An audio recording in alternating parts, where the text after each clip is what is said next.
आपके द्वारा किए गए कार्य ही आपको महान बनाते हैं। आज हम बात करने वाले हैं एक ऐसे ही व्यक्तित्व के बारे में जिन्हें आप और हम प्रशांत बाजपेयी जी के नाम से जानते हैं।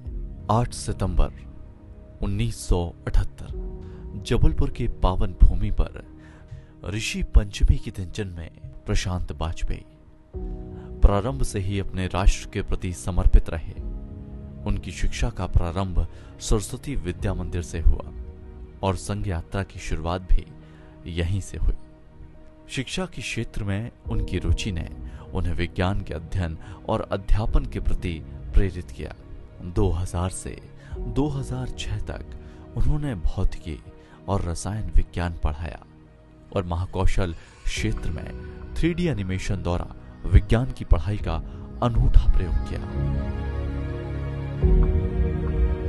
लेखन में उनकी पकड़ अद्वितीय रही। पांचजन्य, ऑर्गेनाइजर, हिंदी विवेक जैसी पत्रिकाओं में 200 से अधिक लेख प्रकाशित किए, जो राष्ट्रीय सुरक्षा, विदेश नीति, नक्सलवाद, इस्लामिक कट्टरपंथ और हिंदू दर्शन जैसे विषयों पर आधारित थे।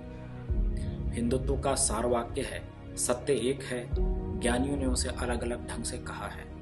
विवेकानंद के गुरु स्वामी रामकृष्ण परमहंस ने इस सत्य को अपनी साधना से चरितार्थ करके दिखलाया। राष्ट्रवादी फिल्म निर्माण को प्रोत्साहित करने के लिए उन्होंने महाकौशल फिल्म डेवलपमेंट सोसाइटी की स्थापना की, जिसमें महाकौशल में 2 सफल फिल्म महोत्सव का आयोजन किया।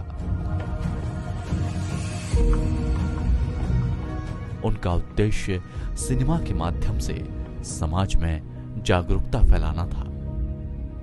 सारी दुनिया को मानवता का संदेश देने वाला जो भारत का दर्शन है, भारत की जो जीवन शैली है, वो इन फिल्मों के माध्यम से सारी दुनिया तक पहुंच सकती है। छोटे कस्बों, गांवों और मंझोले शहरों से निकले हुए युवा भी, वहां के फिल्मकार भी अपनी स्थानीय जो कला है, जो मिट्टी की सुगंध है, उसको लेकर रुपहले पर्दे तक जा सकते हैं। भारतीय चित्र साधना और इस जबलपुर फिल्म फेस्टिवल के माध्यम से हमारा प्रयास ये है कि स्थानीय कलाकार समाज के बीच में से निकल कर आए, समाज का सशक्तिकरण हो और इन्हीं के माध्यम से ये नैरेटिव सारी दुनिया में सकारात्मक ढंग से जाए, भारतीयता की बात सारी दुनिया में पहुंचे।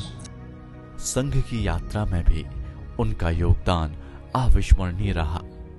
30 वर्षों से अधिक समय तक संघ से जुड़े रहे, जहां उन्होंने महाविद्यालयीन विद्यार्थी प्रमुख और प्रचार विभाग के प्रमुख के रूप में महत्वपूर्ण भूमिका निभाई। प्रशांत बाजपेयी जी का जीवन राष्ट्र के प्रति समर्पण, संगठन, क्षमता और अद्वितीय लेखन व शिक्षण में बसा है।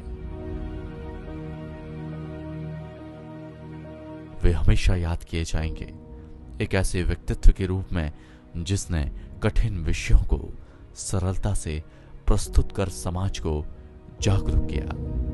प्रेरणा और विचार की शक्ति क्या होती है, क्रांति कवि श्री कृष्ण सरल के शब्दों में सुनिए। विजय केतु गाड़ते वीर जिस गगनजयी चोटी पर, मन की उमंगों के बीच चढ़ी जाती है।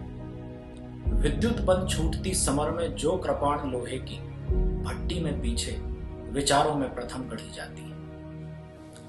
कहने का आशय यह है कि ऊंचे पर्वत को चढ़ने के लिए पैरों को ताकत, मन का हौसला देता है,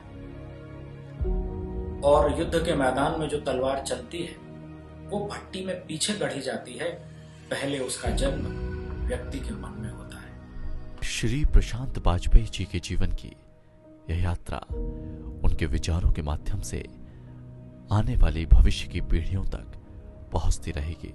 उनके जीवन की यात्रा को एक छोटी सी कविता के तौर पर हम सुनते हैं। तुम प्रशांति से आए थे, सचमुच प्रशांत सा सागर थे। सागर में तुम जलाधि लिए, माणिकों के सौदागर थे। हर माणिक तुम्हारा जगमग राष्ट्र चेतना देता था। राष्ट्र समर्पित तेरा जीवन विश्व गुरु का चिंतन था। जुगनू से आकाश प्रकाशन का जो सपना देखा था, एक नहीं धरती से कई कई चंद्रगुप्त जो देना था। जिन सपनों के पीछे तुमने अपना सब कुछ छोड़ा था अपना यौवन और मंथन मनन को ओढ़ा था, अब उनको सच करने की हम सबकी जिम्मेदारी है। तुमने अपना खूब किया, अब हम सबकी बारी है। पुण्य कर्म थे किसी जन्म के जो तुमसे काया का संबंध हुआ। बाल्यकाल से साथ में रहकर मैंने आनंद उठाया था। तुम जिसको पढ़ते उसको जीते, हर दिन ऐसा ही पाया था। मोह पाश में बंधे हम सभी तुमको अपना कहते थे, किंतु सत्य यही है कि तुम समरस होके जीते थे। गीत, कविता, दोहों से मिश्रित तुम अद्भुत छंद हुए हो। तटस्थ सब कहते हैं तुम इस युग के विवेकानंद हो।